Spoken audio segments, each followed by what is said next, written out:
Brett combines almost 2 decades of film and television experience with an innovative perspective on non-scripted storytelling and live broadcast production. After launching his career as a popular actor on successful shows like One Tree Hill and One Life to Live. Brendan's entrepreneurial career in the entertainment and technology industries spans 2 decades. He is an award-nominated producer and electronic artist and has graced the stages of some of Australia's largest international music events.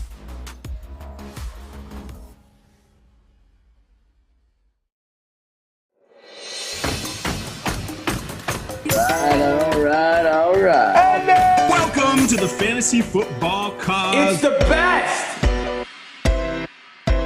This is one of the ways I can help him get better. It has helped me to be more self-confident. Ici Boucher. In the house. I want to dance. We're doing a charity stream right now for Fuck Cancer. We are raising money for Camp Ronald McDonald tonight. So they are helping to heal the family. The whole night has been absolutely insane. Huge love. $70,000. We have a $10,000 donation that just came in. My Peanuts would love to add another $1,000. A big ass check. $129,000. 400. The Sandler family will kick in another 17 grand. Wait, what just happened? I'm lucky. You're lucky. We're all lucky. We'll fight till it's over, so we put our hands up like the ceiling can't hold us. Like the ceiling can't hold us. And Rachel here, supporter with Cointelegraph. That was an awesome video. Excited for the AMA. I'm here with co-founders of Solis. I'm here with Brett. Hey, Brett, going. And I'm here with Brendan Kauwe. Hey, Brendan. Hey, Brett. Are you guys there? Hello. Thanks for having us. Hi, Rachel. Yeah. I'm going to be here. Hey, guys. Yeah, thanks for joining us. I'm really excited for this AMA with you guys today. Before we get started, I want to remind the audience, please send us your questions in the chat. Brendan and Brett are here to answer those questions. And yeah, they've got some really exciting content for us. And I guess with that being said, let's just get started with the AMA. So Brendan, Brett, can you explain what Solis is and how is the platform being utilized? Yeah, so we've been creating community-driven content for about a decade now. My background, I was a co-founder of Tiltify, which is the official, unofficial charity partner of YouTube, TikTok, Twitch. Platforms raise hundreds of millions of dollars for charity through digital content. So a lot of the content you see from that sizzle with Humble House is a little bit of the impetus of why we built Solis, is understanding that we've been creating opportunities for fans to engage directly with content and support creators through that content. And we've just created additional technology and a new toolbox to amplify that because the industry has changed a lot in the past 10 years. I was an actor on One Tree Hill. I have barely 11,000 followers. If One Tree Hill launched now, I'd have 11 million. So actors, creatives, have communities outside of networks and studios that they never had before, but they don't know how to harness that, right? Social content creators do. YouTubers, Twitch streamers, Mr. Beast opens up his own burger joint. He has 200 million subscribers to his own channel that he owns. So he has ownership of his own IP that mainstream talent never had. But not just creatives in front of camera are looking for new solutions, creatives behind camera as well. So writers, directors, producers, you sell a show to Netflix, you don't own your your film rights. You don't participate in the back end. So everyone's looking for new ways to own their own IP. And I think something that we know specifically is content has evolved from monologue to dialogue. It's radio, film, television, podcast. We've always just given content to audiences and they've received it passively. I think the buzzword now in this world in content is it's no longer engagement, it's participation. So that's the reason why we created Solis, to continue the progress we've made through community and talent-driven content, giving more ownership back to the creatives themselves, and providing more opportunities for participation for audiences. Got it. I have an add before I go on to my next question for this. Brett, that was a pretty good extent, pretty thorough. Thank you. Okay. That being said, let's talk a little bit about the intersection of Web3 and content creation. Can you guys discuss how Web3 is revolutionizing content creation specifically within the entertainment industry? Yeah, Web3 is allowing now, we've got a really exciting inflection point in technology. It's allowing people to have a different way of engaging with content that we've ever seen before. So Brett mentioned earlier on participation. That participation, in long form content, for example, for a film production, we now don't have the restrictions of having a small group of insiders having access to investment in content. We don't see the production of a film as being a 2 or multi-year investment. We're now having the ability to allow people to engage with the content right through the creative process, from green lighting content through the creative processes and right through to actually distribution of that content as well. So we've got some really great tools, really driven by Web3. We've seen over the last couple of years, decentralized finance and obviously the gaming space has really championed some of the educational process and adoption in the broader mainstream element to Web3. So how that translates now into the entertainment space is, really exciting for us moving forward. Definitely. Let's see a little bit of the content that Solis has created to kind of give the audience an idea of what you guys are doing.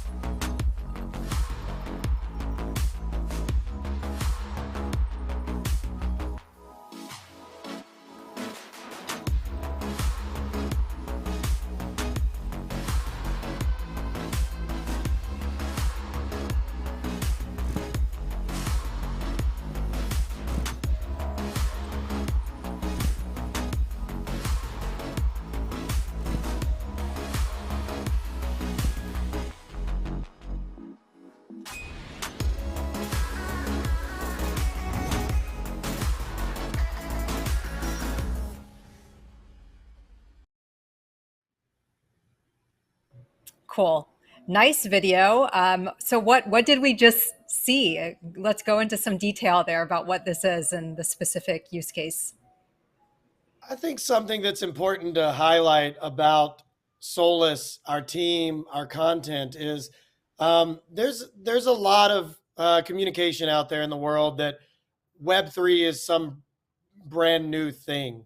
Community-driven content is a brand new thing. I think the technology is exciting, and that's what we're most excited about, is applying it. But we're applying it to a decade plus of knowledge of how to engage communities around content, how to get them involved. I produced the first game for Paul in 2014 when Paul Walker passed away, working with Cody and Caleb, his brothers, working with the cast of Furious 7. For 4 years, we raised money for Reach Out Worldwide. We were creating opportunities for audiences to influence the content they were watching in real time. So if we raised a certain amount of money on the first game for Paul, Tyrese sang a song that he made up on the spot that had never been heard before, honoring Paul's legacy and his memory. It's that experience that we have over such a long time that allows us to really look at how Web3 and how blockchain technology will be applied to content. And that combination of the technology plus our experience really moves us forward in a unique way, because we also work directly with talent. When we did our live stream theater series during the pandemic, we did the live script reads for Dazed and Confused, for Rocky Horror, for Goonies, for Spinal Tap, for Fright Night. So we worked with actors like Matthew McConaughey or Adam Sandler or Ashton Kutcher or Mark Hamill, and help them understand how to directly engage an audience live to ultimately raise funds. So I think that's just a really exciting, when we talk about use cases, I think we've been using this methodology for quite a while. We're just excited to apply secondary markets and also participation in the financing of projects moving forward. Got it. Yeah, those are all great benefits that Web3 can bring to the entertainment industry. Now, I know that Solis is doing something as the HMBL house, and that's actually, is that allowing people to own props from different films? Can you explain what that is? Yeah, so there's 3 different divisions to Solis that are all independently run teams that focus on different areas. Solis Studios, you saw a little glimpse. We've announced a film slate as well as a partnership with POC Studios on another series that we announced from Cannes. We'll be announcing our first film very soon with the producers and the talent attached that should be going into production in early January or February, Q1 of next year. We're focusing on some really great talent with really great communities of their own. That's Solis Studios. Humble House has been operating since 2019. We've brought that under the Solis umbrella. So Humble House is our digital and non-scripted live streaming division. So there's some shows we already have in production through Humble House. And then Solis Labs, I feel like maybe I'll let Brendan, who's the CEO of Solis Labs, kind of talk through how Solis Labs connects our communities to that content through blockchain technology. Yeah, Solis Labs is more our Web3 toolbox. So that allows that audience participation in various aspects of the content creation process, either be it via utility, engagement, as Brett mentioned, getting access to financial instruments attached to content as well. So it's really providing new revenue streams, allowing the audience to engage with the content they love, letting creators have new ways to monetize their content, and really turning even line items that we have historically in the content creation process into revenue driving initiatives moving forward. Cool. I just realized it's Humble House. I said HMBL house, but it's good great. to know Humble House. I like it. That's the subtlety of it. That's the branding. Yeah, awesome. Okay, before we roll some other clips, let's take some questions from the audience. Let's see here. Jackson is asking, how is using NFTs to finance projects different from current crowdfunding methods? Yeah, so the beauty about blockchain, NFTs, tokenization is we now have some really exciting technological tools to really help create financial instruments in maybe a more transparent, seamless way, and probably breaking down some of the barriers of entry from having global audience participation as well. Obviously, there's different ways to allow financial participation. Crowdfunding has, I suppose, traditionally been more a donation to the project or the cause. But now through blockchain, we can allow that to be extended to actual providing real ownership in content too. And in some cases, it can be a combination of real ownership or just, again, access through utility style of NFTs and tokens as well. So it gives us a much broader toolbox for, again, creators and their audiences to actually be part of the whole content creation process. Definitely.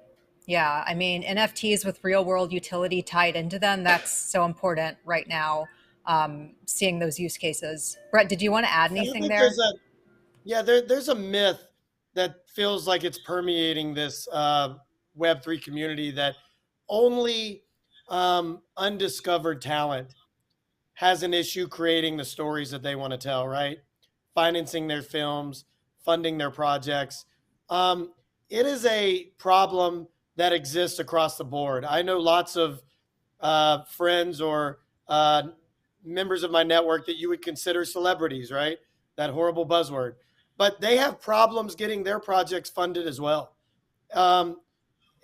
Hollywood, as we consider it, is not as inclusive as it could be.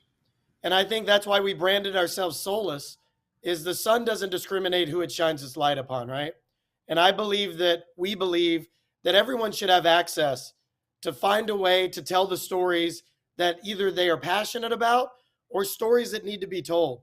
So allowing communities to be built and then not just donating to a project, but actually having the opportunity to compliantly participate in the success of that project changes the entire dynamic of how we promote stories. We see a future where potentially actors are hiring producers instead of the other way around, right? Directors are being able to build communities and promote. In a typical film process, you're having to get money for P&A. You're having to find ways to get your film out there even after you've made it to let the world know.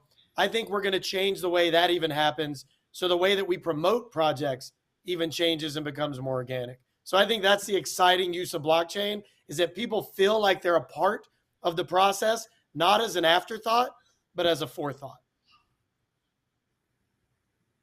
Definitely. Yeah. I mean, I think there definitely needs to be more awareness raised around, how difficult it is to finance projects versus like just because you are a celebrity or just because you're in this sector that it's easy. And so I think Solis is doing a great job of highlighting that. And it's really important.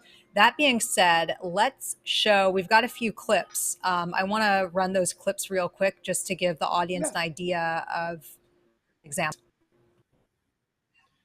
Yeah. So if I could just lead into some of these, I know that we have set up. We talk a lot of companies now are talking about how exciting it is that you could potentially own objects, wardrobe, props from feature films, from content. I think when we speak about Solis, we talk about Humble House. We've actually been doing that for years. So one of the first examples that we'll show a little clip of, when we did the Goonies live stream in 2020, you could donate in real time. The joke says, let's get the hell out of here. Get out of the way, kids. Francis! Francis, interference while all the Get the Goonies rope, run for it. Francis. Get the People rope. run on the plank and jump into the water. Don't get him Steph around. punches Mamba Fratelli. Jake gets a piece of the rope and tosses one end to jump Francis. rope? What do you mean jump rope?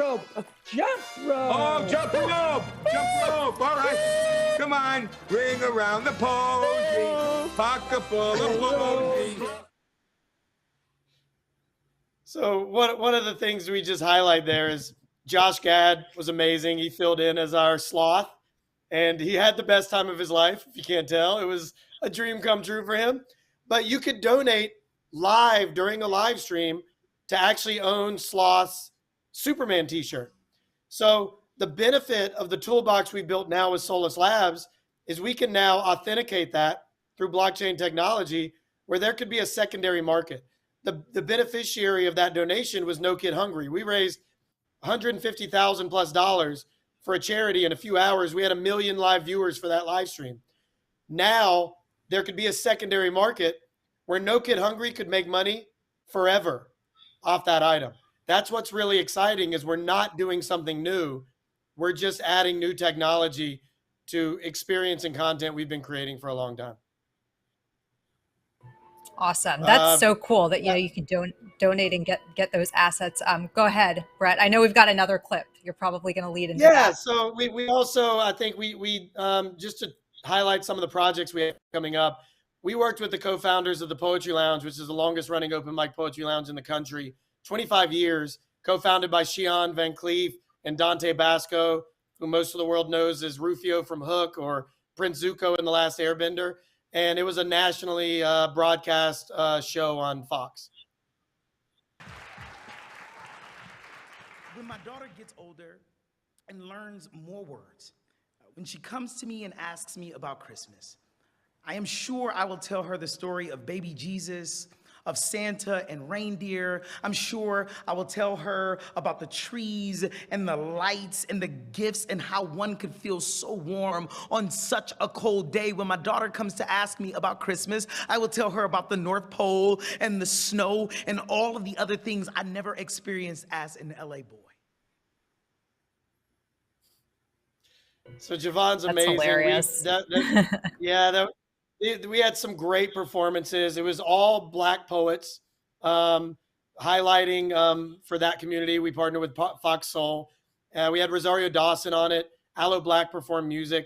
So Spoken World is going to be a project that we're launching very soon to become an epicenter for this global poetry community, because these guys, Amanda Gorman, who read at the inauguration, she's from that community. They've had everybody from Taylor Swift to Ed Sheeran to Viggo Mortensen, Maury Hardwick stop by and read poetry.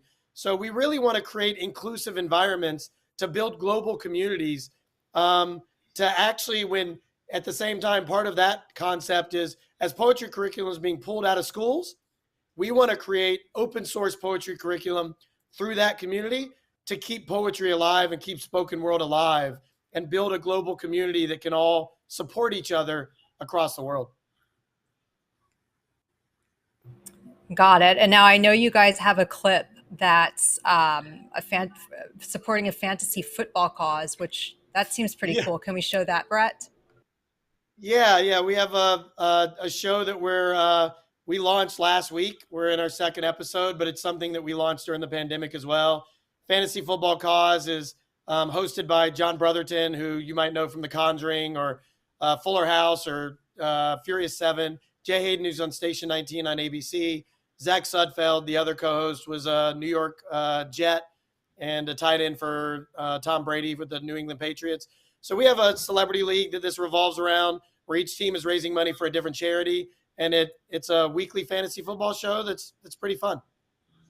This is the Fantasy Football Cause, where we have a celebrity fantasy football league, all raising money for charity. I'm John Brotherton. My charity is Make-A-Wish. I'm Zach Sudfeld, the Charities Assist International. Check us out on Alter TV. So you can see the artwork there. We've created, we're going to be launching characters around each of the talents. So we have Kimmy Gibbler, who is, Andrea Barber, who was Kimmy Gibbler in Full House. We have Travis Van Winkle, who he's got a new show coming out with Arnold Schwarzenegger on Netflix in March. So a bunch of different talent. We created caricatures around them, and we could probably show some of that. But you're going to be able to own this artwork. So that's John and Jay and Zach. And you're going to own the artwork. The money's going to go to their charities in the primary sale. And then obviously there's some ideas we have about how we're going to use this artwork moving forward over the next few years in terms of content and opportunities. In terms of world building, that's pretty sure to say it's the first fantasy football show that's NFT supported. Yeah, that's really exciting. I love those caricatures. That's awesome. Brett and Brendan, I know that the Solis Studios has some film projects in the works, and I think that we had an image to show the audience for that. Can we just put that on the screen real quick? Yeah, so this is two of the projects we announced. Ryoichi Wada at the bottom, he was the co-creator of the opening film at Cannes Film Festival.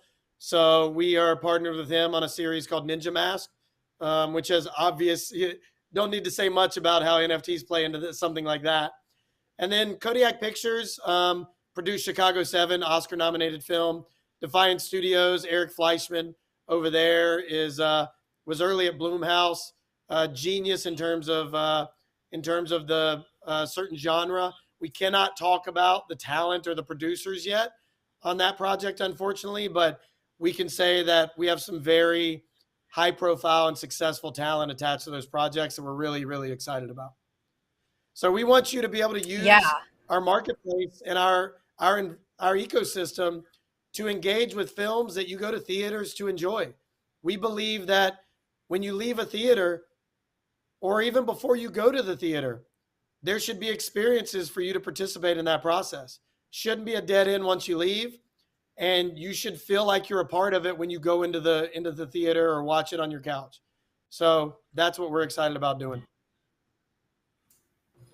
Cool. So I'm wondering, how has Hollywood reacted to decentralized platforms? How are they reacting to what you guys are doing? Yeah, Brendan, you want me? I think from a tech perspective, I'll let you jump in as well. From a tech perspective, look, any new technology, there's always some hesitancy, skepticism, but that's with every technology as it gets adopted. Moving forward, as it becomes more mainstream and people are more comfortable with the user experience and what it means to, I think the advantages of utilizing that technology in all the specific verticals, which we're sort of seeing, as I mentioned before, in decentralized finance, in early stages, gaming. What we've seen with NFTs for digital art. That's when it becomes a bit more, I think, understood and acceptable by institutions and the mainstream in general. Yeah, I think on the talent and creator side, we're just in an era of education. There is a lot that's happened over the last 12, 18 months or more. There's a lot that has happened that has created, you could call it skepticism, but I think it's more curiosity, where a lot of the talent or the creatives that we deal with, even, we're getting called, a lot of different production companies, IP holders are reaching out to us, trying to find out how do they build community. I think that's important. Every IP holder, every creative wants that stickiness of not someone just experiencing their content and moving on, but building community around that has long-term value, not just for the creatives, but also for the audiences themselves. So I think for a curiosity, and we've seen some excitement about the opportunities to just get their stories told. So yeah, I think we're in a phase where over the next 6 months, you're going to see a lot of movement in the space. Yeah, I agree. We've got a few minutes left, so I just want to send us any chat questions you have. Brett and these we are time. What can we next from? Yeah, Brendan, what can we expect next from Solis? Next, look, we're really excited about mainstream adoption, I think, of what we're doing in the entertainment space. We've been very mindful, I think, from a technology perspective in terms of our build and development, is I think Web3 goes mainstream when people don't know they're using Web3. If we rewind, 2 decades ago with MP3s, for example, unless you understood file sharing and everything else, you probably didn't enjoy or understand that technology. Fast forward to when the iPod came out and people understood how to use MP3s and music, it became mainstream. When you go to your point of sale to go, buy your Starbucks, you don't want to know what's happening when you charge with your credit card. You just want to obviously have that experience. So the user experience and them utilizing Web3 without knowing it, I think is where we're going to have that real inflection point and what's exciting for us in the entertainment space. In terms of our build and focus on that, not everyone understands how to use MetaMask, for example, or cryptocurrency. So removing all the friction from being able to engage with, consume content, be a part of the whole process from a creator point of view or an audience point of view.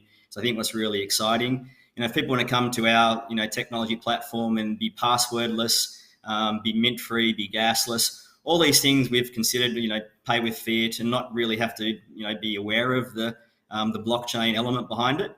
That's where we think we get mainstream adoption. And I think from the user experience and what we want to provide under our brand and for our clients and our audiences, that's what I think is really exciting. And that's what I hope you can look forward to in the very near future, is really getting on board with that platform and that opportunity and having a seamless experience and enjoying the content. That's what we really want to do, is have the creators and the communities connect together and enjoy content.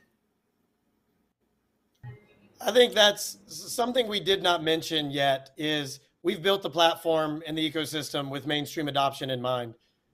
Solis Marketplace is a curated marketplace. Not just anyone can drop anything at this stage in the marketplace.